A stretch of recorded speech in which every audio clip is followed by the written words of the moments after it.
السلام عليكم. أعوذ بالله من الشيطان الرجيم.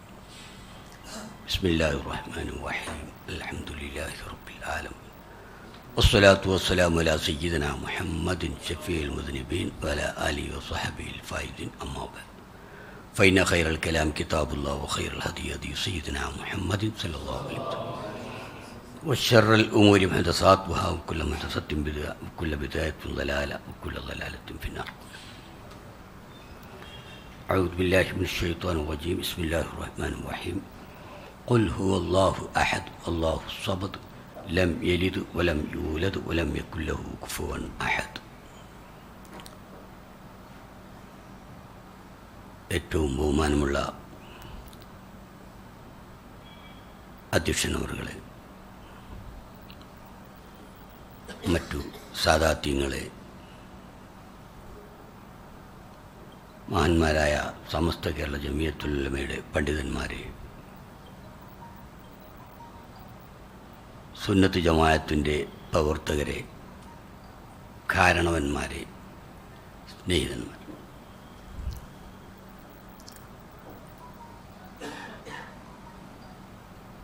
സ്വാഗത പ്രസംഗത്തിൽ നിന്ന് മനസ്സിലാക്കിയ പോലെ ഇന്ന് ഉച്ച തിരിഞ്ഞും നമ്മുടെ ഈ പരിപാടി നടന്നുകൊണ്ടിരിക്കും.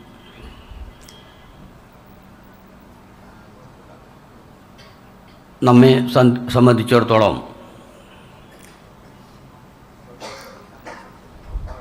നമ്മുടെ ജൂനിയർ വിഭാഗം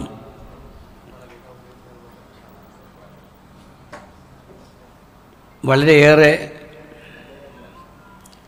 പ്രതീക്ഷയാണ് നമുക്ക് നൽകുന്നത്.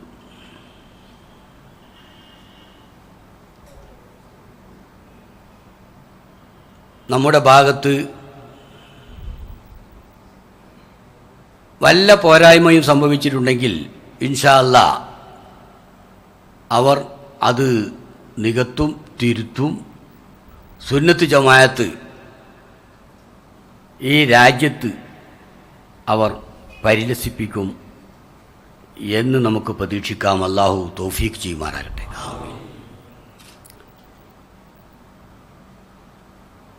സഹോദരന്മാരെ, ഇവിടെ നമ്മുടെ ഉസ്താദുമാർ, പ്രഗത്ഭരായ പണ്ഡിതന്മാർ, ധാരാളം വിഷയങ്ങൾ സംസാരിക്കാനുണ്ട്. അതുകൊണ്ട് വളരെ ചുരുങ്ങിയ ചില കാര്യങ്ങൾ ശ്രദ്ധയിൽപ്പെടുത്താനാണ് ഞാൻ ആഗ്രഹിക്കുന്നത്.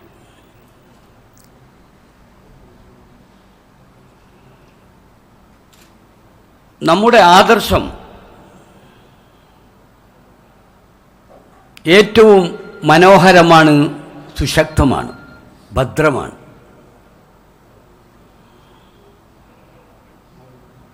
അത് തൊടാൻ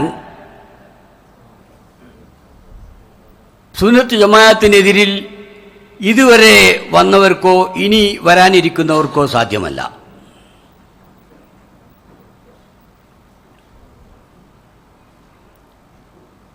നമ്മുടെ ഏറ്റവും പ്രധാനപ്പെട്ട ആശയം, ആദർശം, അത് തൗഹീദാണ്. അതിൽ അധിഷ്ഠിതമായാണ് മറ്റുള്ള ആചാരകാര്യങ്ങളെല്ലാം. തൗഹീദിൽ തെറ്റിയാൽ പിന്നെ ആചാരകാര്യങ്ങൾ ശരിയാണോ എന്ന ചോദ്യത്തിന് പ്രസക്തിയേയില്ല.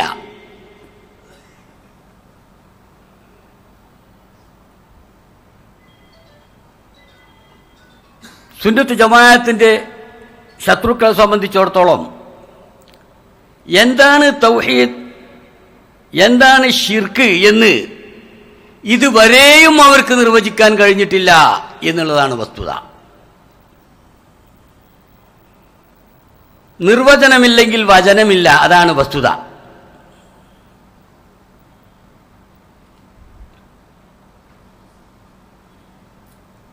1985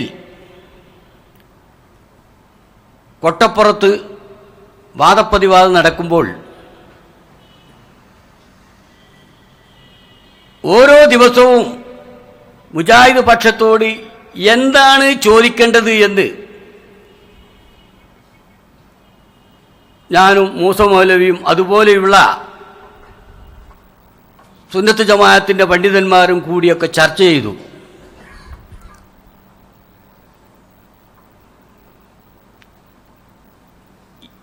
അവരുടെ ചോദ്യം എന്താണ് എന്ന് ചോദ്യം വരുമ്പോഴേ അറിയൂ. അവരോട് എന്ത് ചോദിക്കണം എന്ന് ഞങ്ങൾ ആലോചിച്ചു. അവർ സാധാരണ എല്ലാ കാര്യം ഇസ്തിഗ്ഹാസ ശിർക്കാണ്, തവസ്സുൽ ശിർക്കാണ്, അതൊക്കെയാണ് അവരുടെ വിഷയം. അതൊക്കെയാണ് അന്ന് വാദപ്രതിവാദത്തിൻ്റെ പ്രധാന സംഗതികൾ.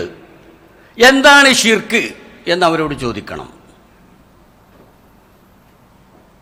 അങ്ങനെ പല വേദികളും മുമ്പുണ്ടായിരുന്നെങ്കിലും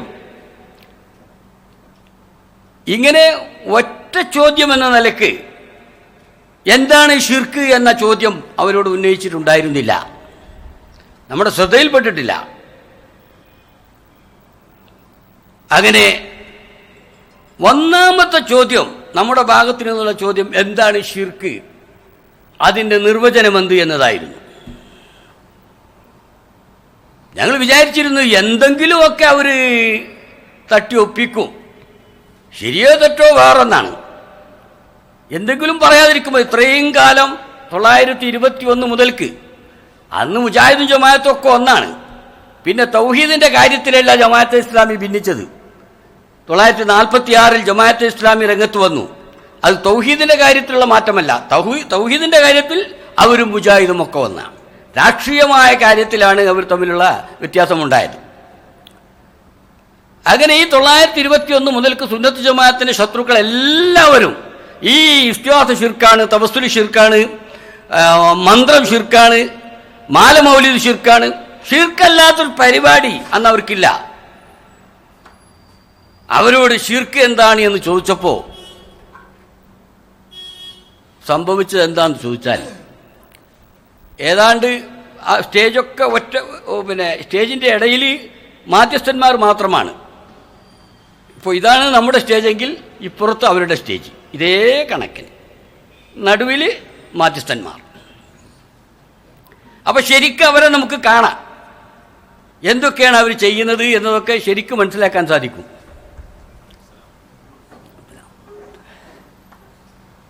അങ്ങനെ ഷിർക്കിൻ്റെ നിർവചനം ചോദിച്ചപ്പോൾ ഞാൻ, മൂസ മുസ്ലിയാർ, അതുപോലെ അബ്ദുറഹ്മാൻ മുസ്ലിയാർ, അണ്ടോണ വീട്ടി മുസ്ലിയാരൊക്കെ തൊട്ടടുത്തടുത്തിരിക്കുകയാണ്.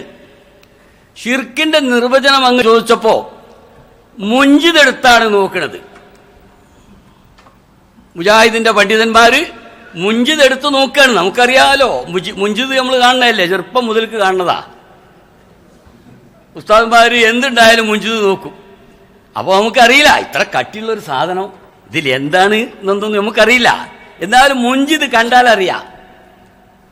പിന്നെ നമ്മൾ ശരിക്ക് കണ്ടാലറിയൽ മാത്രമല്ല കൊണ്ടാലറിയലൊക്കെ ഉണ്ടായി. അങ്ങനെ ഞങ്ങൾ ഈ ചോദ്യം ഉന്നയിച്ചപ്പോൾ തൊട്ടടുത്ത് ഇരുന്നിട്ട് മുഞ്ചിത് മറിച്ചു നോക്കുകയാണ്. അങ്ങോട്ടും മറിക്കുന്നുണ്ട്, ഇങ്ങോട്ടും മറിക്കുന്നുണ്ട്.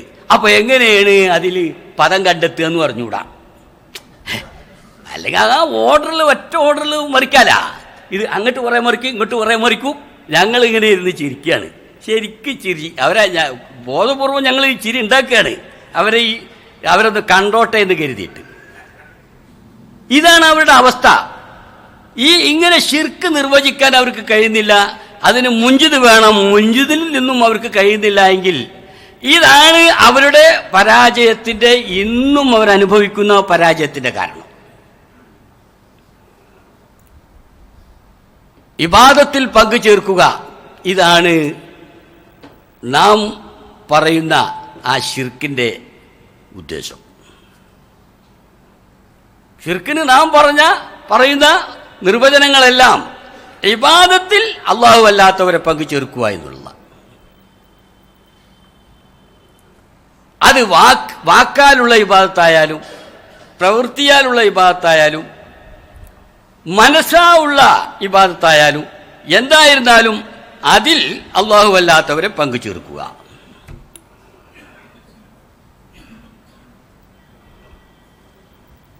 ഈ പങ്കു ചേർക്കലില്ലാതെ അള്ളാഹു അല്ലാത്തവരെ ബഹുമാനിക്കുക, അവരുടെ കീർത്തനങ്ങൾ പറയുക,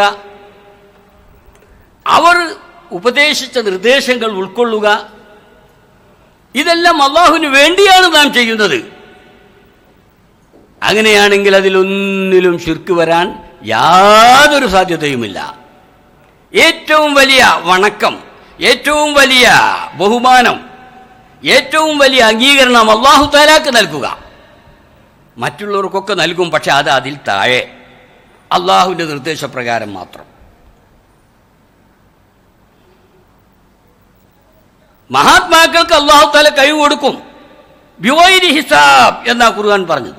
ഖുലില്ലാഹു മാലിക്കൽ മുൽക്ക് തൂത്തുൽ മുൽക മൻ തശാ വതൻസിഉൽ മുൽക മിമ്മൻ തശാ വതുഇസ്സു മൻ തശാ ബിയദിക്കൽ ഖൈർ ഇന്നക അലാ കുല്ലി ഷൈഇൻ ഖദീർ തൂലിജുൽ ലൈല ഫിന്നഹാരി വതുലിജുൻ നഹാറ ഫില്ലൈൽ വതുഖ്രിജുൽ ഹയ്യ മിനൽ മയ്യിത്ത് വതുഖ്രിജുൽ മയ്യിത്ത മിനൽ ഹയ്യ് വതർസുഖു മൻ തശാ ബിഗൈരി ഹിസാബ്. നീ വിചാരിച്ചവർക്ക് പടച്ചവനെ കണക്കും കയ്യും പരിധിയുമില്ലാതെ, അത് റേഷൻ അടിസ്ഥാനത്തിലല്ല അള്ളാഹുവിൻ്റെ മഹാത്മാക്കൾക്ക് കൊടുക്കൽ.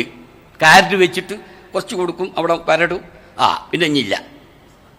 ഇതല്ല ബിഗൈരി ഹിസാബ് എന്ന് പറഞ്ഞാൽ കണക്കില്ലാതെ എന്ന് പറഞ്ഞാൽ കിട്ടുന്നതിന് കണക്കുണ്ടായിരിക്കും, പക്ഷേ കൊടുക്കുന്നതിന് കണക്കുണ്ടാവില്ല. അത് മഹാത്മാക്കൾക്ക് ഉപയോഗപ്പെടുത്താം, അത് ഉപയോഗപ്പെടുത്തുന്ന അവരുടെ ഇഷ്ടമാണ്. ഫംനുൻ ഔ അംസിക് ബിഗൈരി ഹിസാബ് എന്നാണ് അല്ലാഹു തആല ഖുർആനിൽ പറഞ്ഞത്. സുലൈമാൻ നബി അലൈഹി സ്വലാമിന് അള്ളാഹു വളരെയേറെ അനുഗ്രഹങ്ങൾ, അത്ഭുതങ്ങൾ നൽകി. വശയാത്തീന കുല്ല ബന്നായിൻ വവ്വാസിൻ വആഖരീന മുഖറനീന ഫിൽ അസ്ഫാദ്. അതുപോലെ കാറ്റുകളെ സുലൈമാൻ നബി അലൈഹി സ്വലാമിന് അള്ളാഹു തആല വഴിപ്പെടുത്തി. വലി സുലൈമാൻ ആസിഫത്തൻ തജ്രീ ബി അംരി ഖാനൈദു വസാബ് വശയാത്തീന കുല്ല ബന്നായിൻ വവ്വാസിൻ വആഖരീന മുഖറനീന ഫിൽ അസ്ഫാദ്. ഹാദാ തൗന, സുലൈമാൻ നബിയെ ഇത് നമ്മുടെ ദാനമാണ്. ഫംനുൻ, ഉപയോഗിച്ചോളൂ. ഔ അംസിക്, അല്ലെങ്കിൽ ഉപയോഗിക്കേണ്ട, നിങ്ങളിഷ്ടം. സ്വതന്ത്രമായിട്ട് മഹാത്മാക്കൾക്ക് അത് നിർവഹിക്കാം. അതാണ് ഇമാം ഗസാലി പറഞ്ഞത്. സാധാരണ കാര്യങ്ങൾ അവർക്ക് ചെയ്യാം, അല്ലെങ്കിൽ ചെയ്യാതിരിക്കാം. സാധാരണ കാര്യം ഇപ്പൊ ഇവിടെ വന്നു, വരാതിരിക്കാം നമുക്ക്. സാധാരണ കാര്യങ്ങൾ അവർക്ക് ചെയ്യാം, ചെയ്യാതിരിക്കാം. ഇതിൽ അവർ സ്വതന്ത്രരാണ്. ഇതുപോലെയാണ് മഹാത്മാക്കൾക്ക് അസാധാരണ കാര്യങ്ങൾ അവർക്ക് വേണമെങ്കിൽ ചെയ്യാം, അല്ലെങ്കിൽ ചെയ്യണ്ട. എന്നാൽ ചിലത് നടക്കും, അത് സാധാരണ കാര്യങ്ങളും അങ്ങനെ തന്നെയാണ്. ചിലത് നടക്കും, ചിലത് നടക്കില്ല. ഇതാണ് ഫംനുൻ ഔ അംസിക് ബിഗൈരി ഹിസാബ്. ശറഉൽ മവാഖിഫിൽ ഒരു ചർച്ചയുണ്ട്. മഹാത്മാക്കൾ അവര് ഈ കറാമത്തുകൾ അല്ലെങ്കിൽ അവരുടെ മൊയ്ജിസത്തുകൾ അവര് സ്വതന്ത്രമായിട്ട് അവർക്ക് ഉപയോഗിക്കാൻ പറ്റുമോ, അല്ലെങ്കിൽ ഇസ്തിഖ്ലാൽ സ്വതന്ത്രമായിട്ട് അവർക്ക് ഉപയോഗിക്കാൻ പറ്റുമോ, അതല്ല അള്ളാഹു അവരിലൂടെ അത് അങ്ങ് സംഭവിപ്പിക്കുകയാണോ? അള്ളാഹു സാധാരണ കാര്യങ്ങൾ സംഭവിപ്പിക്കുന്നു, ഔലിയാക്കൾ അസാധാരണ കാര്യങ്ങൾ സംഭവിപ്പിക്കുന്നു. അത് സംഭവിക്കുമ്പോൾ അവർ വിവരം അറിയും, അല്ലെങ്കിൽ അവർ വിവരം അറിയില്ല.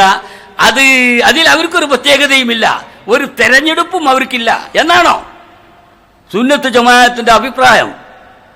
അവിടെ രേഖപ്പെടുത്തുന്നത് സയ്യിദുൽ തസാനിയെ പോലുള്ളവർ രേഖപ്പെടുത്തുന്നത് അലൽ ഇസ്തിഖ്ലാൽ, അവർക്ക് സ്വതന്ത്രമായി അത് നിർവഹിക്കാം. സാധാരണക്കാർക്ക് സാധാരണ കാര്യങ്ങൾ സ്വതന്ത്രമായി നിർവഹിക്കാൻ പറ്റുന്നത് പോലെ അസാധാരണക്കാർക്ക് അസാധാരണ കാര്യങ്ങൾ സ്വതന്ത്രമായി നിർവഹിക്കാം.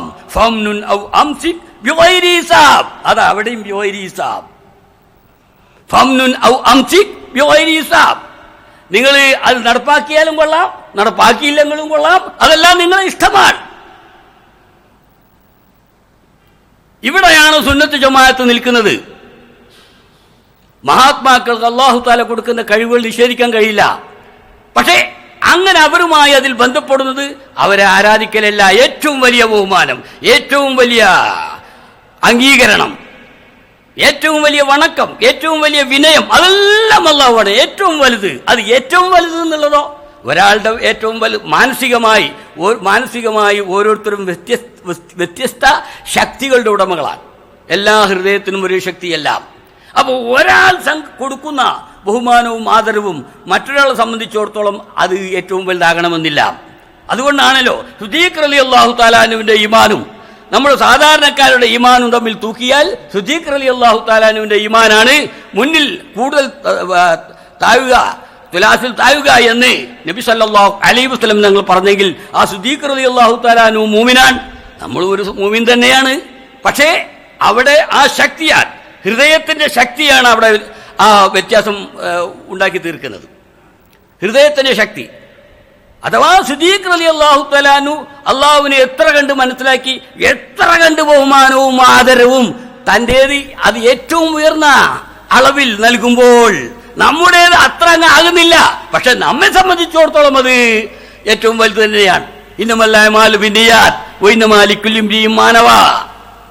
അമലുകളെല്ലാം മനസ്സിന്റെ കരുത്തുകൊണ്ടാണ്. മനസ്സാണ് എല്ലാം നിർണയിക്കുന്നത്. അപ്പൊ നമ്മുടെ ഇബാദത്ത് അല്ലാഹു തആലക്ക് ഏറ്റവും വലുത് നാം നൽകുന്നു, നമ്മുടെ മനസ്സാണ് നൽകുന്നു. വഇന്നമാ ലികുല്ലി ഇംറിഇൻ മാ നവാ. എല്ലാവർക്കും അവരവർ കരുതിയതാണുള്ളത് എങ്കിൽ അവിടെയാണ് സുന്നത്ത് ജമാഅത്ത്. സഹീഹുൽ ബുഖാരിയിൽ ആദ്യത്തെ ഹദീസാണത്. വെറുതെ എല്ലാ ഹദീസ് ആദ്യം കൊണ്ടുവന്നത്.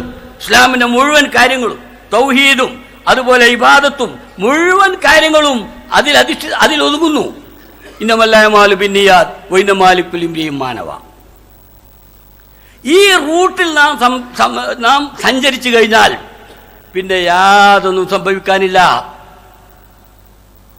ഔലിയാക്കന്മാരെ സംബന്ധിച്ച് നാം വളരെയേറെ വിശ്വസിക്കുന്നു. അവർക്ക് വളരെയേറെ കഴിവുകൾ അല്ലാഹു തആല നൽകുന്നു. അതിന് പരിധിയില്ല. അവരുടെ മരണം സംബന്ധിച്ച് നമുക്കറിയാമല്ലോ. സഹീഹുൽ ബുഖാരി ഉദ്ധരിക്കുന്ന ഹദീസിൽ നമുക്ക് കാണാൻ സാധിക്കും. അല്ലാഹു തആല ഖുദ്സിയായ ഹദീസിൽ പറയുന്നതായി റസൂലുള്ളാഹി റിപ്പോർട്ട് ചെയ്യുന്നു. എന്താ പറയുന്നത്? മാ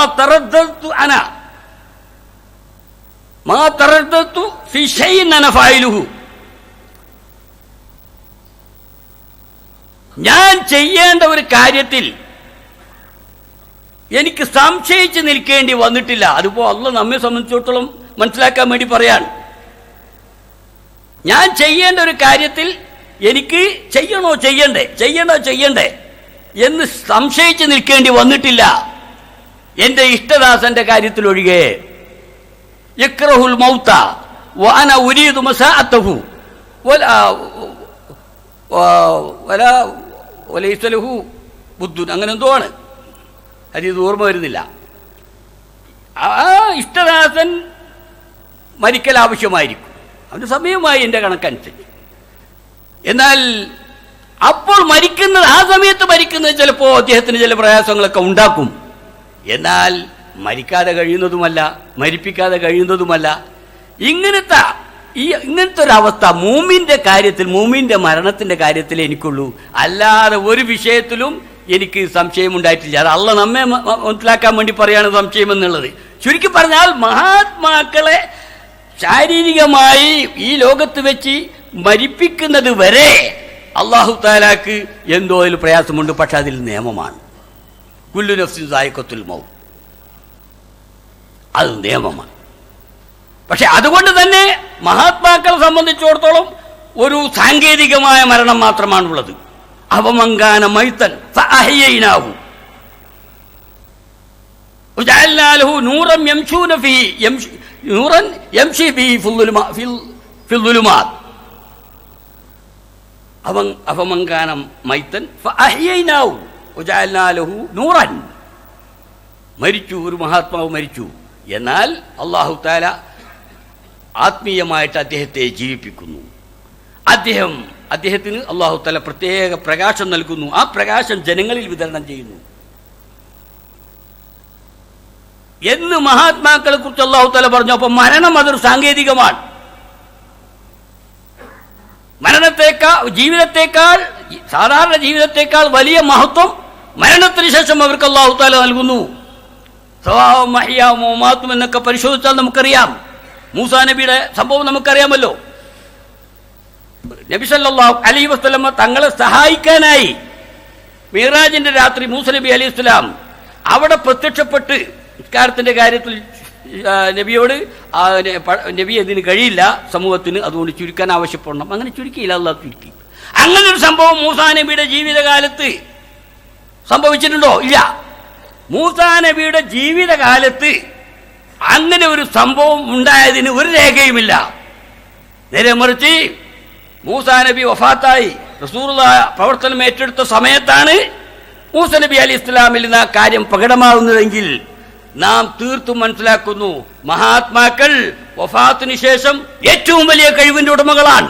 അവരെ അല്ലാഹു തആല അനുഗ്രഹിക്കുകയാണ്.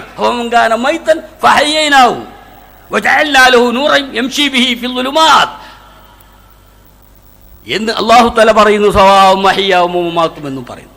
അവർക്ക് പലതും ചെയ്യാൻ സാധിക്കും, പലതും ചെയ്യാൻ സാധിക്കും. ഇതെല്ലാം നമ്മുടെ ആ റൂട്ടിലാണ്, എല്ലാം ഖുർആൻ ഹദീസ് പ്രമാണങ്ങളാണ്. പണ്ട് ചെമ്മാട്ട് ഒരു വാദപ്രതിവാദം ഉണ്ടായി. ഖണ്ഡന പ്രസംഗം എന്ന് പറയാൻ വാദപ്രതിവാദം എന്നൊക്കെ പറയാം.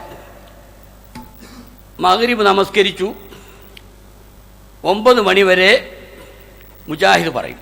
അവരെ പ്രധാനമായിട്ട് ഐത്തീദ് തങ്ങളായിരുന്നു. തങ്ങന്മാരില്ല എന്ന് പറയുന്ന ആ വിഭാഗത്തിൽ ഐത്തീദ് തങ്ങളായിരുന്നു. ഞാൻ മുമ്പത്തെ തങ്ങൾ പാപ്പാൻ്റെ പേരക്കുട്ടിയാന്നൊക്കെ പറയും. ആയിരിക്കാം. അങ്ങനെ അദ്ദേഹം 9 മണിവരെ പ്രസംഗിക്കും. പിന്നെ ഉടനെ കയറി നിന്ന് സുന്നി പക്ഷത്തിന് വേണ്ടി നമ്മളും പ്രസംഗിക്കും. 6 മണി മുതൽക്ക് 9 മണിവരെ ചോദ്യങ്ങളാണ്ടായി, ഫുള്ളായിട്ട് ചോദ്യങ്ങൾ. പിന്നെ 9 മണി മുതൽക്ക് നമ്മളതിന് മറുപടി പറയണം. ആദ്യം അവിടെ പ്രസംഗം തുടങ്ങിയത് അവരാ, പിന്നെ നമ്മളാണ് അതിന് മറുപടി പറയാൻ നിന്നപ്പോൾ പിന്നെ ഇങ്ങനെ ആയതാ. നാം നമ്മുടെ പരിപാടിയിൽ ഒരു ചോദ്യം ചോദിച്ചാൽ പിറ്റേ ദിവസം അവർക്ക് മറുപടി പറഞ്ഞാൽ മതി, കാരണം അത്രയും സമയമുണ്ടല്ലോ. അവർ ഈ 6 മണി മുതൽക്ക് 9 മണി വരെ ഒരുപാട് ചോദ്യങ്ങളാണ്. നമ്മളപ്പോൾ അതിന് മറുപടി പറയണം. പറഞ്ഞില്ലെങ്കിൽ മോശമല്ലേ? വേറെ എന്ത് വിഷയം പറഞ്ഞിട്ട് കാര്യമില്ല, മറുപടിക്ക് മറുപടി തന്നെ. അങ്ങനെ മറ്റേ പാലക്കാട്ട് കാഞ്ഞീരമുറ്റത്ത് ഉള്ള ആ കാഞ്ഞീരമുറ്റം മാല എന്നൊക്കെ പറഞ്ഞിട്ട് ഒരു മാല ഉണ്ടല്ലോ, എന്താ അതിന് വേറൊരു പേരുണ്ട്, മഞ്ഞക്കുളം മാല. അപ്പൊ അവിടെ മറവിട്ട് കിടക്കുന്ന ആ മഹാത്മാവ്, അദ്ദേഹത്തിന്റെ കറാമത്തുകളാണ് അതിൽ പറയുന്നത്. അപ്പൊ അവിടെ ആ മദാറ് നിൽക്കുന്ന സ്ഥലത്ത് കൂടി റെയിൽവേ എസ്റ്റിമേറ്റ് തയ്യാറാക്കി. ആ മദാറൊക്കെ പൊളിച്ചു പോകും. അന്ന് പിന്നെ പൊളിക്കാന്ന് പറഞ്ഞാൽ പൊളിക്കൽ തന്നെയാണ്. ഇത് പിന്നെ എതിരിൽ ധർണ നടത്താനോ കുത്തിരിപ്പ് സത്യാഗ്രഹം നടത്താനോ ഒന്നും ആരും ഉണ്ടാവില്ല. അങ്ങനെ അത് ഓർഡറായി അവിടെ പൊളിക്കാൻ. ഒരു വലിയ സായിപ്പ് ഒരു കുതിരപ്പുറത്ത് വന്ന് അവിടെ ഇറങ്ങി. അയാളാണ് ആ തീരുമാനം എടുത്തത്. അങ്ങനെ അയാൾ തീരുമാനം എടുത്ത് അയാൾ പാലക്കാടുള്ള സ്പെഷ്യൽ അയാൾ ഓഫീസുണ്ട്, ഓഫീസിലെത്തി. അവിടെ ചെന്നപ്പോൾ കുതിര ചത്തുപോയി.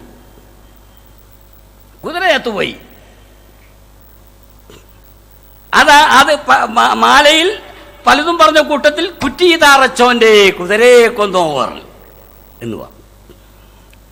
അപ്പൊ അതാണ് ഇവിടെ ഈ പ്രസംഗത്തിൽ എടുത്തു ചോദിച്ചത്. അയാൾ വന്ന് കുറ്റി തറച്ചു, ആ കുതിര എന്ത് ചെയ്തു എന്ന് വേറൊരു കുതിര ചോദിക്കാണ്. അയാള് വന്ന് കുത്തി അറച്ചു. എന്തിനാ ആ കുതിരനെ കൊന്ന്? അവനെയല്ലേ കൊല്ലേണ്ടത്? സാധാരണഗതിയിൽ നല്ലൊരു ചോദ്യമാണ്. പക്ഷേ കഅബ പൊളിക്കാൻ വന്ന അബ്രഹത്ത് രാജനെ അവിടെ വെച്ച് കൊന്നില്ല. ആനകൾക്കൊക്കെ പലതും പറ്റിപ്പോയി, കൂടെ ഉണ്ടായിരുന്നവരൊക്കെ കുറെ ചത്തുപോയി. അബ്രഹത്ത് രാജനെ അല്ലാഹു തആല വിട്ട്. എന്നിട്ട് കുറെ കഴിഞ്ഞിട്ടാണ് അബ്രഹത്ത് രാജൻ അസുഖം ബാധിച്ച് ഒക്കെ മരിക്കണത്. അപ്പൊ ഈ അബ്രഹത്ത് രാജന് മനസ്സിലാകണം, ഇത് അപകടമാണ് ഞാൻ ചെയ്തതിന്റെ. കുറെ ആളുകൾ ഇവിടെ ചത്തു വീണുപോയി, കുറെ ആനകൾ നശിച്ചുപോയി, ഞാൻ ചെയ്തത് അപകടമാണ് എന്ന് അബ്രഹത്ത് രാജന് കാണാൻ സാധിക്കണം. നേരിട്ട് അയാൾ അനുഭവിക്കണം. അയാൾ 1 റൗണ്ടിൽ തന്നെ അയാൾ മരിച്ചു പോയാൽ പിന്നെ ആരാ ചിന്തിക്കാൻ? അയാൾ ചിന്തിക്കണം. അതുപോലെ മൂസാ നബിയുടെ കാലത്ത് പശുക്കുട്ടിയെ ഉണ്ടാക്കി തട്ടാ മൂസ. എന്താ ചെയ്തത് മൂസാ നബി അലൈഹി ഇസ്ലാം? ഇന്ന ഇലാഹക്കല്ലദീ ലൽത അലൈഹി ലനൻസിഫന്നഹു ഫിൽ ബഹർ. നീ ഉണ്ടാക്കിയ, നീ ആരാധിച്ച ആ ദൈവമുണ്ടല്ലോ, ആ പശുക്കുട്ടി, അതിനെ നാം തകർത്ത് പൊട്ടിയാക്കിയിട്ട് കടലിൽ മുക്കും. അവനെ വിട്ട്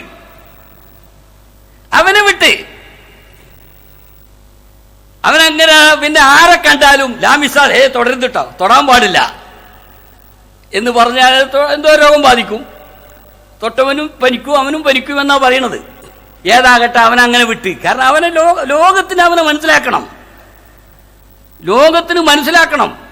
അതിന് അവനെ വിട്ട് പശുക്കുട്ടിയെ മുക്കി. ഇതുപോലെ കുതിരയെ വിട്ട്, കുതിരയെ കൊന്നുകളഞ്ഞു, അയാളെ ചിന്തിപ്പിക്കാൻ വിട്ടു. ഇത് പ്രമാണമാണ്. ഈ പ്രമാണം ഇത് നാം അങ്ങോട്ട് മറുപടി പറഞ്ഞപ്പോൾ പിന്നെ ഒന്നും പറയാൻ കഴിഞ്ഞില്ല.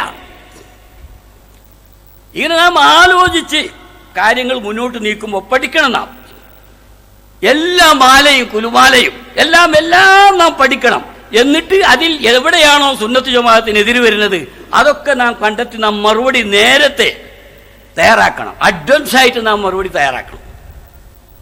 അതുപോലെ അവിടെ ചോദിച്ചൊരു ചോദ്യമാണ്, നൂഹ് നബി അലൈഹി ഇസ്ലാമിന്റെ കപ്പലിൽ ഞാനുണ്ടായിരുന്നു എന്നും മഹാനായ ഷെയ്ഖ് ജീലാനി അവർ പറഞ്ഞു. അനാകുന്തുമായ നൂഹിൻ ബിഅലാ സഫീനത്തിൻ ബിഹാറൻ വതൂഫാനൻ അലാ കഫി ഖുദ്റതി. അവിടെ ഞാനുണ്ടായിരുന്നു, ആ കപ്പലിൽ ഞാനുണ്ടായിരുന്നു. എന്താണ് ഈ പറയുന്നത്? എന്നാൽ അല്ലാതെ കൊല്ലുന്ന കാലത്ത് മൂപ്പരുണ്ടായില്ല. നൂഹ് നബി അലൈഹി ഇസ്ലാമിന്റെ കാലത്ത് ഉണ്ടായി. അവിടെ കപ്പലിൽ കയറി കുത്തിരുന്ന് കപ്പലിൽ നിയന്ത്രിച്ച് മൂപ്പരാന്ന പറയണത്. ഇതിനെന്താ തെളിവ്? ചില സംഗതികൾ അവർ പറയുമ്പോഴേ നമ്മൾ ചിന്തിക്കുള്ളൂ. പക്ഷെ അതിന്റെ മറുപടി മുമ്പ് നാം ചിന്തിച്ചതിന്റെ സിലബസിൽ വരണം. നമ്മുടെ സിലബസിൽ അത് വന്നിരിക്കണം. എന്നാ പിന്നെ പ്രശ്നമില്ല. ഫസ്നഇൽ ഫുൽക ബിഅയുനിനാ വവഹയിനാ, അതുപോലെ തജ്രീ ബിഅംരിനാ തജ്രീ ബിഅയുനിനാ, നമ്മുടെ മഹാത്മാക്കളെ കൊണ്ട് ആ കപ്പൽ നടക്കുന്നു. വസ്നഇൽ ഫുൽക ബിഅയുനിനാ, നമ്മുടെ നിരീക്ഷകന്മാരുടെ സാന്നിധ്യത്തിൽ കപ്പൽ നിർമ്മിക്കൂ. അതുപോലെ തജ്രീ ബിഅയുനിനാ, നമ്മുടെ മഹാത്മാക്കളെ കൊണ്ട് അത് ചലിക്കുന്നു. അവിടെ ആരൊക്കെ ഉണ്ടായിട്ടുണ്ട്? അപ്പൊ ആത്മീയ ലോകത്ത് പലരും അവിടെ പ്രവർത്തിച്ചു. അതല്ലേ അൽ അർവാഹു ജുനൂദും മുജന്നദ മാ തആറഫ മിൻ ഇഖ്തലഫ് വമാ തനാകറ മിൻ ഇഖ്തലഫ്. ആത്മാക്കൾ എന്ന് പറഞ്ഞാൽ എപ്പോഴും റെഡി, എമർജൻസിയായി എപ്പോഴും അവരവരുടെ ഉത്തരവ് പ്രതീക്ഷിച്ചു കൊണ്ടിരിക്കുകയാണ്. ആത്മാക്കൾ അവർ റെഡിയായി എപ്പോഴും എമർജൻസി ആയിട്ട് നിലകൊള്ളുകയാണ് അവര്. അപ്പോ ആ ആത്മാക്കളിൽ ആ വിശ്വാസത്തിന്റെ നിലക്ക് യോജിച്ചവർ യോജിക്കും, അവർ തമ്മിൽ ഒരുമിച്ച് കൂടും. അവിശ്വാസത്തിന്റെ നിലക്ക് ആ നിലയ്ക്ക് യോജിച്ചവർ ആ രംഗത്തും ഒരുമിച്ച് കൂടും. ഇബിലീസിന്റെ ആളുകളും അങ്ങനെയായിരിക്കും. വിശ്വാസികൾ സുന്നത്ത് ജമാഅത്തിന്റെ ആളുകൾ അങ്ങനെയായിരിക്കും. അപ്പോ ആ കപ്പലിന്റെ പ്രശ്നം വന്നപ്പോ ആത്മാക്കളുടെ ലോകത്തുള്ള വിശ്വാസികൾ, അവരുടെ നേതാവ് ഷെയ്ഖ് മുഹീദ്ദീൻ അബ്ദുൽ ഖാദിർ ജീലാനി അവിടെ ആ സാന്നിധ്യം ഉണ്ടായി. ആ സഹായ സഹകരണം അറിയിക്കാൻ നേതാവ് വലിയ നേതാവാണെങ്കിലും അനുയായികൾ ചെന്നിട്ട് സഹായ സഹകരണം അർപ്പിക്കും. എല്ലാം ഞങ്ങൾ ചെയ്യാം. ആണ് നൂഹ് നബി ഏറ്റവും വലിയ നേതാവാണ്. പക്ഷെ അവിടെ മഹാനായ ഷെയ്ഖ് ജീലാനി അവിടെ എത്തി. ബിഹാറം തൂഫാനൻ അലാ കഫി ഖുദ്റതി. ഈ തജ്രീബി അയുനിന എന്ന ആയത്തുദ്ധരിച്ചു. അത് കേട്ട നമ്മുടെ ഒരു മുസ്ലിംകുട്ടി നേരെ ദർസിൽ പോയിട്ട് കിതാബ് നോക്കി ഏത് തഫ്സീറിലാണ് ഇതുള്ളതെന്ന്. അങ്ങനെ ആ തഫ്സീറിൽ കണ്ടെത്തി തജ്രീബി ഔലിയായിന, തജ്രീബി അയുനിന എന്നെടുത്ത് തജ്രീബി ഔലിയായിന എന്ന് കണ്ടെത്തി. അപ്പൊ ഇതൊക്കെ നമ്മൾ ശരിക്ക് കൈകാര്യം ചെയ്ത് മനസ്സിലാക്കണം. ചോദിക്കുന്നതും ചോദിക്കാത്തതും കൈകാര്യം ചെയ്യാനുള്ള സിലബസ് നമുക്ക് വേണം. ഇത് ഏതാണ്ട് നമ്മുടെ ഉസ്താദുമാർ നമ്മെ ധരിപ്പിച്ചിട്ടുണ്ട്, പഠിപ്പിച്ചിട്ടുണ്ട്. ശംസുൽ ഉലമ, അതുപോലെ ബഹുമാനപ്പെട്ട അസം മുസ്ലിയാർ, അങ്ങനെയുള്ള മഹാത്മാക്കൾ, കോട്ടുമല ഉസ്താദ്, അവരൊക്കെ കുറച്ച് പറയും ചില സംഗതികൾ. അതേ സമയത്ത് അത് വലുതാക്കാൻ നമുക്ക് സാധിക്കണം. അവര് ജീവിച്ചിരുന്ന കാലത്ത് ഇല്ലാത്ത ഗ്രന്ഥങ്ങളും ഇല്ലാത്ത വകുപ്പുകളും ഇന്നത്തെ സംവിധാനങ്ങളുണ്ടല്ലോ, ഭൗതിക സംവിധാനങ്ങൾ, അതെല്ലാം നമ്മുടെ മുമ്പിൽ വിശാലമാണ്. ഒരു ബട്ടൺ അമർത്തിയാൽ കുൻ ഫയക്കുൻ സ്റ്റൈലാണ് ഇന്ന് നടക്കുന്നത് മുഴുവൻ.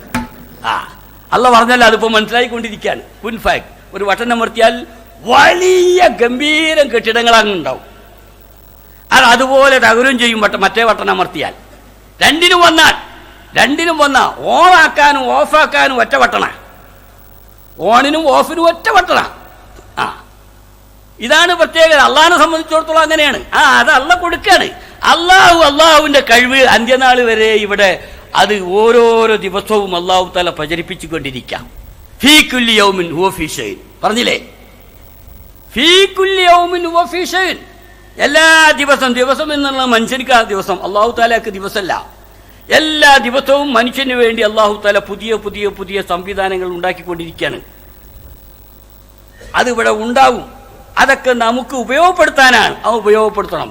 അപ്പോൾ അതെല്ലാം നമ്മുടെ ഉസ്താദുമാർക്ക് ലഭിക്കാത്ത ആ ചാൻസുകളെല്ലാം നാം ഉപയോഗപ്പെടുത്തി ഉസ്താദുമാരെ ഏൽപ്പിച്ച സുന്നത്ത് ജമാഅത്ത് നമുക്കിവിടെ സ്ഥായീഭവിപ്പിക്കാൻ ശ്രമിക്കണം. അതിന് നന്നായി പഠിക്കണം. നമ്മുടെ കുത്തുബ്ഖാനകളൊക്കെ ശരിക്കും നോക്കണം. ഉള്ള വിവരം വെച്ചിട്ട് ഇങ്ങനെ അതിങ്ങോട്ട് അങ്ങോട്ടും ഇങ്ങോട്ടും മറിച്ചിട്ട് ഒരു സ്ഥലത്ത് ആദ്യത്തിൽ നിന്ന് അവസാനം വരെ, പിന്നെ വേറെ സ്ഥലത്ത് അവസാനത്തിൽ നിന്ന് ആദ്യത്തിൽ നിന്നിട്ട് അല്ല, നമ്മൾ പുതിയ പുതിയ പഠിക്കണം. പഠിച്ചിട്ട് ഇപ്പോൾ ഒരു ഗ്രന്ഥം ഒരു പിന്നെ കുത്തുബ്ഖാന നാം നോക്കണമെങ്കിൽ ആ കുത്തുബ്ഖാന നമുക്ക് ഉപകാരപ്രദമാകണമെങ്കിൽ ഒരു കുത്തുബ്ഖാന നമ്മുടെ മനസ്സിൽ വേണം. ഒരു കുത്തുബ്ഖാന നാം നേരത്തെ ശേഖരിച്ച വിവരം നമ്മുടെ മനസ്സിൽ വേണം. അപ്പോഴേ നാം സമീപിക്കുന്ന മറ്റൊരു കുത്തുബ്ഖാന നമുക്ക് ഉപയോഗപ്പെടുത്താൻ സാധിക്കും. ഓരോ വിഷയത്തെക്കുറിച്ചും നന്നായി പഠിക്കണം. ചുരുങ്ങിയത് 2 വായന, എന്താണ് നാം വായിക്കാൻ പോകുന്നത് എന്നുള്ളതിനെ കുറിച്ചുള്ളൊരു വായന, പിന്നെ വസ്തു ശരിക്കുള്ള വായന. ഈ 2 വായന നിർബന്ധ. ഇഖ്റ ബിസ്മി റബ്ബിക്കല്ലദീ ഖലഖ് ഖലഖൽ ഇൻസാന മിൻ അലഖ് ഇഖ്റ. എന്തിനാ ഈ 2 ഇഖ്റ? ആദ്യത്തിന്റെ അർത്ഥം തിരിഞ്ഞില്ലേ? എന്നാ തിരിഞ്ഞിട്ടില്ല. എന്ത് വായിക്കണം, എന്ത് പഠിക്കണം എന്നതിനെ സംബന്ധിച്ചുള്ള ഒരു സിലബസ് ആദ്യം നമുക്ക് വേണം. എവിടെയെങ്കിലും പോയി ഏതെങ്കിലും ഹംകീങ്ങൾ എഴുതി വെച്ചത് അങ്ങനെ അണ്ണാക്ക് തൊടാതെ വിഴുങ്ങല്ല. എന്ത് പഠിക്കണം എന്നുള്ളത് നാം ആദ്യം ചിന്തിക്കണം. അതാണ് ഇഖ്റ. വായിച്ചോ, എങ്ങനെ വായിക്കേണ്ടത്, എങ്ങനെ പഠിക്കേണ്ടത്, അതൊന്ന് ആലോചിക്കും. എന്നിട്ടാണ് ബിസ്മി റബ്ബിക്കല്ലദീ ഖലഖ് ഖലഖൽ ഇൻസാന മിൻ അലഖ് ഇഖ്റ. ഈ ബിസ്മിന്റെ താലൂക്ക് 2ാമത്തെ ഇഖ്റയോടാണ്. അല്ലെന്ന് പറഞ്ഞവരെ കാണും, അത് എല്ലാ വിഷയത്തിലും കാണും. ഇഖ്റ ബിസ്മി റബ്ബിക്കല്ലദീ ഖലഖ് ഖലഖൽ ഇൻസാന മിൻ അലഖ് ഇഖ്റ വഖുർ റബ്ബി സിദ്നി ഇൽമാ. റസൂലുള്ളാഹിയോടാണ് പറഞ്ഞത്. ഉതീതു മഫാത്തിഹ ഖദായിനി സമാവാതി വൽ അർദ് ഫവുളിയത് ഫീ യദി വുളിയത് ഫീ കഫി. ആകാശഭൂമിയുടെ വൈജ്ഞാനികമായ എല്ലാ താക്കോലുകളും എൻ്റെ ഉള്ളം കയ്യിൽ വെക്കപ്പെട്ടിരിക്കുന്നു എന്ന് പറഞ്ഞ റസൂലുള്ളാഹിയോടാണ് അല്ലാഹു തആല പറഞ്ഞത്. വഖുർ റബ്ബി സിദ്നി ഇൽമാ. ഇത് ഈ പറഞ്ഞത് ഇതുകൊണ്ട് അഹങ്കരിച്ചിരിക്കരുത്. വഖുർ റബ്ബി സിദ്നി ഇൽമാ, റബ്ബി സിദ്നി ഇൽമാ എന്ന് പറഞ്ഞോളൂ. ഇതാണ്. അപ്പോൾ സുന്നത്ത് ജമാഅത്ത് സംബന്ധിച്ച് നാം കൂടുതൽ നാം പഠിച്ചുകൊണ്ടിരിക്കണം. അങ്ങനെ നമ്മുടെ നേതാക്കൾ നമ്മെ ഏൽപ്പിച്ച ആ ഉത്തരവാദിത്വം അതിസുന്ദരമായി മനോഹരമായി നമുക്ക് നടപ്പാക്കാൻ സാധിക്കണം. അതിന് അല്ലാഹു തആല തൗഫീഖ് ചെയ്യുമാറാകട്ടെ. ആമീൻ എന്ന് പ്രാർത്ഥിച്ചു ഞാൻ എൻ്റെ വാക്കുകൾ അവസാനിപ്പിക്കുന്നു. അസ്സലാമു അലൈക്കും.